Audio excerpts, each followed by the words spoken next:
சொல்லு, இந்த box setting உனக்கு பிடிக்கலையா? முத மேல பார்த்து பேசு. டேய், அப்பாவும் இது மாதிரி என்ன வெட்டி இருக்கிற?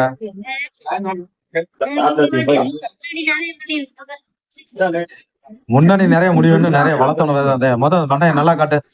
அதெல்லாம் நல்லா மேல பாரு, இப்படி நிமிந்து பாரு. இதே சூப்பரா இருக்கு. நாளைக்கு போனாலும் கேட்பாங்க, எந்த கடையில முடி வெட்டினேன் அப்படின்னு கேட்பாங்க. மேல முடி தூக்கி கையில செய்வி காட்டு.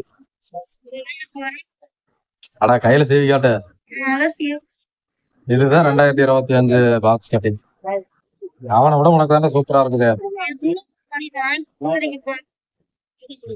இப்ப நீ 5வது தான் படிக்கிற. பாக்ஸ் செட்டிங் வெட்டி நீ என்ன பண்ண போற? சரி, 5வது படிக்கிற உனக்கு எதுக்கு பாக்ஸ் கட்டிங் சொல்லு. சரி, அதான் எதுக்குன்னு சொல்ல.